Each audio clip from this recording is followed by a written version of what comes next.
ഒരു ബാങ്ക് അക്കൗണ്ടുമായി ബന്ധപ്പെട്ട് വരുന്ന പ്രധാനപ്പെട്ട ഒരു സർവീസ് ചാർജ് മിനിമം ബാലൻസ്. അത് ഡിപ്പെൻസ് ആണ്. ചില ബാങ്ക് അക്കൗണ്ടിൽ ആവറേജ് മന്ത്ലി ബാലൻസ് ആയിരിക്കും, ചില ബാങ്ക് അക്കൗണ്ടിൽ ആവറേജ് ക്വാർട്ടർലി ബാലൻസ് ആയിരിക്കും. ആവറേജ് മന്ത്ലി ബാലൻസ് എന്ന് പറയുന്നത് പേര് പോലെ തന്നെ ആവറേജ് നമ്മൾ കീപ്പ് ചെയ്യേണ്ട ഒരു ബാലൻസ് ആണ്. ആ ഒരു മാസം 6 മാസം 30 ദിവസമാണെങ്കിൽ 30 ദിവസം കീപ്പ് ചെയ്യേണ്ട ആവറേജ് ബാലൻസ്. ഇനിയിപ്പോൾ 31 ഡേയ്സ് ഉള്ള മന്ത് ആണെങ്കിൽ 31 ഡേയ്സിൽ നമ്മൾ കീപ്പ് ചെയ്യേണ്ട ആവറേജ് ബാലൻസ് ആണ്. ക്വാർട്ടർലി ബാലൻസ് ആകുമ്പോൾ നമ്മൾ 3 മാസം 90 ഡേയ്സിൽ കീപ്പ് ചെയ്യേണ്ട ആവറേജ് ബാലൻസ് ആണ് ക്വാർട്ടർലി ആവറേജ് ബാലൻസ്. നമ്മളുടെ ബാങ്ക് അക്കൗണ്ട് വേരിയൻറ്റ്, അതുപോലെ തന്നെ നമ്മളുടെ ആ ഒരു ബാങ്കിൻ്റെ ബ്രാഞ്ച് ലൊക്കേഷൻ, അതിനൊക്കെ അനുസരിച്ചാണ് നമ്മൾ കീപ്പ് ചെയ്യുന്ന ആവറേജ് മന്ത്ലി ബാലൻസ് അല്ലെങ്കിൽ ക്വാർട്ടർലി ബാലൻസ് വരുന്നത്. ഇപ്പോൾ റൂറൽ ഏരിയയിലുള്ള ബ്രാഞ്ചൊക്കെ ആണെങ്കിൽ ഈ ഒരു ആവറേജ് മന്ത്ലി ബാലൻസ് അല്ലെങ്കിൽ ക്വാർട്ടർലി ബാലൻസ് എന്ന് പറയുന്നത് കുറവായിരിക്കും. അതേസമയം മെട്രോ ഏരിയയിലുള്ള ബ്രാഞ്ച് ആണെങ്കിൽ കൂടുതലായിരിക്കും. സോ ബ്രാഞ്ച് ലൊക്കേഷൻ അനുസരിച്ചും ഇത് വ്യത്യാസപ്പെട്ടിരിക്കും. സോ നിങ്ങൾ ഉപയോഗിക്കുന്ന ബാങ്കിൻ്റെ അക്കൗണ്ട് വേരിയൻറ്റ് ഏതാണ്, നിങ്ങളുടെ ബ്രാഞ്ച് ലൊക്കേഷൻ അനുസരിച്ച് കീപ്പ് ചെയ്യേണ്ട മിനിമം ബാലൻസ് എത്രയാണെന്ന് മനസ്സിലാക്കിയിരിക്കുക. അത് നമ്മൾ കീപ്പ് ചെയ്ത് കഴിഞ്ഞാൽ ഈ നമ്മൾ കൊടുക്കേണ്ടി വരുന്ന പെനാൽറ്റി ചാർജ് നമുക്ക് ഒഴിവാക്കാനായിട്ട് സാധിക്കും. അവർ പറയുന്ന ഒരു ആവറേജ് ബാലൻസ് നമ്മൾ കീപ്പ് ചെയ്തില്ല എന്നുണ്ടെങ്കിൽ പെനാൽറ്റി ചാർജ് ഈടാക്കും.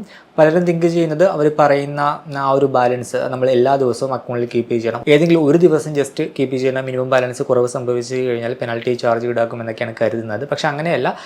ഓരോ ദിവസവും എന്ന രീതിയിലല്ല, ആ ഒരു മാസം എത്ര ദിവസം ഉണ്ടോ അത്രയും ദിവസം end of the day account ബാലൻസിൻ്റെ ടോട്ടൽ എടുത്തിട്ട് ആവറേജ് ചെയ്യുമ്പോൾ ആ പറഞ്ഞ ആവറേജ് ബാലൻസ് അക്കൗണ്ടിൽ ഉണ്ടായാൽ മതിയാകും. സോ നമ്മുടെ ബാങ്ക് അക്കൗണ്ടുമായി ബന്ധപ്പെട്ട് വരുന്ന ഈ ഒരു മന്ത്ലി ആവറേജ് ബാലൻസിനെ പറ്റിയാണ് ഇന്നത്തെ വീഡിയോ.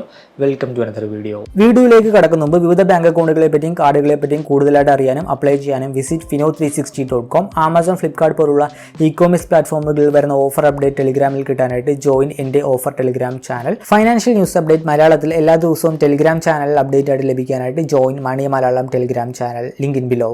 ഒരു ഉദാഹരണം നോക്കാം. ഉദാഹരണമായിട്ട് നിങ്ങളുടെ അക്കൗണ്ടിൽ കീപ്പ് ചെയ്യുന്ന ആവറേജ് മന്ത്ലി ബാലൻസ് 1000 രൂപയാണെന്ന് കരുതുക. ബാങ്ക് എല്ലാ ദിവസവും നിങ്ങളുടെ അക്കൗണ്ടിൽ 1000 രൂപ കീപ്പ് ചെയ്തിട്ടുണ്ടോ ഇല്ലയോ എന്നൊന്നും ചെക്ക് ചെയ്യുകയില്ല. ഒരു ദിവസം ഇപ്പോൾ നിങ്ങളുടെ അക്കൗണ്ട് ബാലൻസ് 0 ആയി പോയതുകൊണ്ട് പെട്ടെന്ന് പെനാൽറ്റി ചാർജ് എടുക്കുകയൊന്നുമില്ല.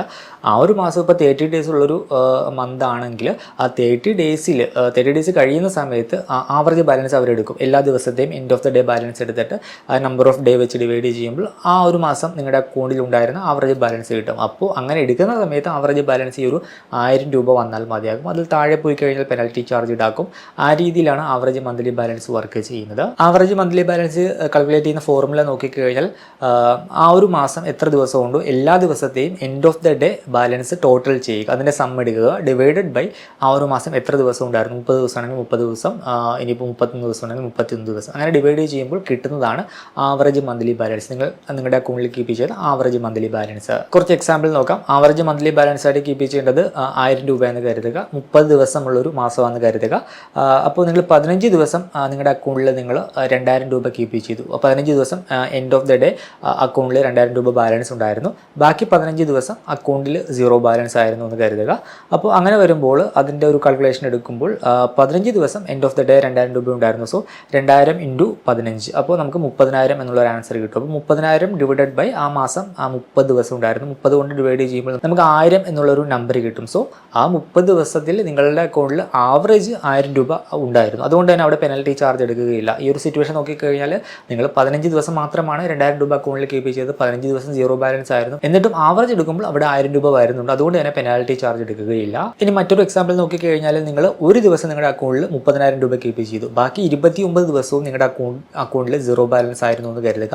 അപ്പോഴും അവിടെ പെനാൽറ്റി ചാർജ് വരികയില്ല. കാരണം 30,000 രൂപ ഒരു ദിവസം നിങ്ങൾ കീപ്പ് ചെയ്തു. സോ 30,000 ഡിവൈഡഡ് ബൈ ആ ഒരു മാസം 30 ദിവസം ഉണ്ടായിരുന്നു. 30 കൊണ്ട് ഡിവൈഡ് ചെയ്യുന്ന സമയത്ത് അവിടെ നിങ്ങൾക്ക് 1000 എന്നുള്ളൊരു ഉത്തരം കിട്ടും. സോ ആ ഒരു മാസം നിങ്ങളുടെ അക്കൗണ്ടിൽ 1000 രൂപ ആവറേജ് ബാലൻസ് കീപ്പ് ചെയ്യാനായിട്ട് സാധിച്ചു. സോ ആവറേജ് മന്ത്ലി ബാലൻസ് എന്ന് പറയുന്നത് ആ ഒരു മാസം കീപ്പ് ചെയ്യേണ്ട ആവറേജ് ബാലൻസ് ആണ്. അല്ലാതെ എല്ലാ ദിവസവും ആ ഒരു എമൗണ്ട് കീപ്പ് ചെയ്യണം അങ്ങനെയുള്ള കണ്ടീഷനോ കാര്യങ്ങളോ ഒന്നുമില്ല. പക്ഷേ നിങ്ങളുടെ അക്കൗണ്ട് വഴി നിങ്ങൾ വലിയ രീതിയിൽ ട്രാൻസാക്ഷൻ ഒന്നും നടത്തുന്നില്ല എന്നുണ്ടെങ്കിൽ average monthly balance credit meet ചെയ്യാനായിട്ട് കീപ്പ് ചെയ്യേണ്ട ഒരു മിനിമം ബാലൻസ് കീപ്പ് ചെയ്ത് കഴിഞ്ഞാൽ സേഫ് ആയിട്ട് പെനാൽറ്റി ചാർജ് കൊടുക്കാതെ മുന്നോട്ട് പോകും. ഇപ്പോൾ 1000 രൂപ ആവറേജ് മന്ത്ലി ബാലൻസ് കീപ്പ് ചെയ്യേണ്ട അക്കൗണ്ട് ആണെങ്കിൽ മിനിമം ബാലൻസ് ആയിട്ട് നിങ്ങൾ 1000 രൂപ അക്കൗണ്ടിൽ കീപ്പ് ചെയ്യുക. സോ എല്ലാ മാസത്തെയും കണക്കെടുക്കുന്ന സമയത്ത് എൻഡ് ഓഫ് ദ ഡേ നിങ്ങളുടെ അക്കൗണ്ടിൽ 1000 രൂപയുണ്ട്. സോ അത് ടോട്ടൽ ചെയ്ത് നമ്പർ ഓഫ് ഡേ കൊണ്ട് ഡിവൈഡ് ചെയ്യുമ്പോൾ 1000 എന്നുള്ളൊരു ആവറേജ് ബാലൻസ് കീപ്പ് ചെയ്തു.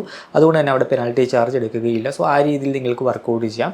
ഇല്ലാന്നുണ്ടെങ്കിൽ നിങ്ങൾ ഈ ഒരു ഫോർമുല ഉപയോഗിച്ച് കറക്റ്റായിട്ട് കാൽക്കുലേറ്റ് ചെയ്ത് മാനേജ് ചെയ്ത് സ്പെൻഡ് ചെയ്യുക. ഇപ്പോൾ ഒരു ദിവസം കുറവ് സംഭവിച്ചു കഴിഞ്ഞാൽ ബാക്കി ബാക്കി ഏതെങ്കിലും ദിവസം കൂടുതൽ account balance end of the day keep ചെയ്ത് ആ രീതിയിൽ പ്ലാൻ ചെയ്ത് മാനേജ് ചെയ്ത് കഴിഞ്ഞാൽ ഈ ഒരു പെനാൽറ്റി ചാർജ് നമുക്ക് ഒഴിവാക്കാനായിട്ട് സാധിക്കും. സോ ബേസിക്കലി ഇവർ പറയുന്ന ആവറേജ് മന്ത്ലി ബാലൻസ് ആണ്. അത് നമ്മൾ എല്ലാ ദിവസവും കീപ്പ് ചെയ്യണം എന്നുള്ള നിർബന്ധമോ കാര്യങ്ങളോ ഒന്നുമില്ല.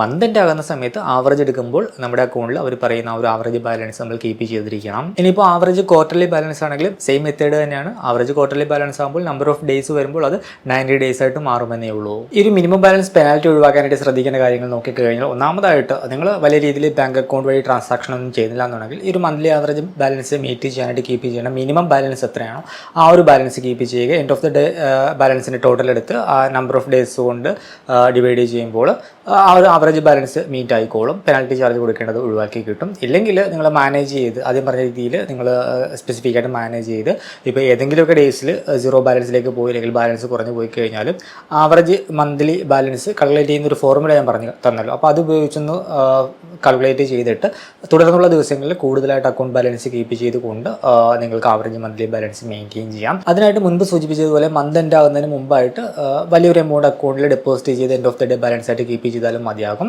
ഇപ്പോൾ 1000 രൂപ മന്ത്ലി ആവറേജ് ബാലൻസ് കീപ്പ് ചെയ്യുന്ന വേരിയൻ്റ് ആണെങ്കിൽ നിങ്ങൾ ആ മന്ത് എൻഡ് ആകുന്നതിന് തൊട്ടും 10 ദിവസം വല്ലതും അക്കൗണ്ട് ഒരു 30,000 രൂപ ഒരു ദിവസം ഒന്ന് കീപ്പ് ചെയ്ത് കഴിഞ്ഞാൽ ആ monthly average balance criteria meet ആവുകയും പെനാൽറ്റി ചാർജിൽ നിന്നും ഒഴിവാക്കാൻ സാധിക്കുകയും ചെയ്യും. പിന്നെ ചെയ്യാവുന്ന ഒരു കാര്യം നിങ്ങൾക്ക് സീറോ ബാലൻസ് അക്കൗണ്ട് ഓപ്റ്റ് ചെയ്യാം. നമുക്കിപ്പോൾ നിലവിൽ SBI ഉൾപ്പെടെ പല പൊതുമേഖലാ ബാങ്കുകളിലും zero balance account scheme available ആണ്. ഇനിയിപ്പോൾ പ്രൈവറ്റ് സെക്ടർ ബാങ്ക് നോക്കിക്കഴിഞ്ഞാൽ കോട്ടക് AW1ൻ്റെ സീറോ ബാലൻസ് അക്കൗണ്ട് അവൈലബിൾ ആണ്. പിന്നെ സ്ലൈസ് സ്മോൾ ഫിനാൻസ് ബാങ്കിൻ്റെ സീറോ ബാലൻസ് അക്കൗണ്ട് അവൈലബിൾ ആണ്. രണ്ടും സീറോ ബാലൻസ് അക്കൗണ്ട് കാറ്റഗറിയിൽ നല്ല അക്കൗണ്ടാണ്. ഞാൻ പേഴ്സണലി 2 അക്കൗണ്ടും കീപ്പ് ചെയ്യുന്നുണ്ട്. ഞാൻ ആക്റ്റീവായിട്ട് ഉപയോഗിക്കുന്ന സ്ലൈസ് സ്മോൾ ഫിനാൻസ് ബാങ്കിൻ്റെ സീറോ ബാലൻസ് സേവിങ്സ് അക്കൗണ്ടാണ്. 2 അക്കൗണ്ടിനെ പറ്റി നമ്മൾ ഡീറ്റെയിൽ വീഡിയോ ഇതിനു മുമ്പ് ചെയ്തിട്ടുണ്ട്.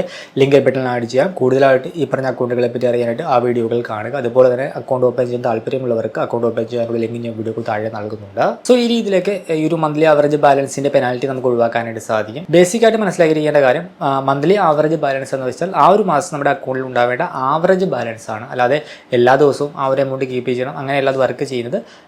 ആ ഒരു മാസത്തെ എല്ലാ ദിവസത്തെയും എൻഡ് ഓഫ് ദി ഡേ ബാലൻസിൻ്റെ ടോട്ടൽ സം എടുത്തിട്ട് നമ്പർ ഓഫ് ഡേയ്സ് കൊണ്ട് ഡിവൈഡ് ചെയ്യുമ്പോൾ ആവറേജ് നമ്മുടെ അക്കൗണ്ടിൽ ഉണ്ടാവേണ്ട ബാലൻസ് ആണ്. അതാണ് monthly average balance. Quarterly average balance ആണെങ്കിൽ 3 മാസത്തെ ആവറേജ് ബാലൻസ് ആണ്. Monthly average balance not about daily balance, it's about ആവറേജിൻ്റെ ബേസിലാണ് അത് വർക്ക് ചെയ്യുന്നത്. ഈ ഒരു വീഡിയോ ഇഷ്ടമാണെന്ന് കരുതുന്നു. മറ്റൊരു വീഡിയോയിൽ മറ്റൊരു ടോപ്പിക്കുമായി കണ്ടുമുട്ടാമെന്ന പ്രതീക്ഷയോട് കൂടി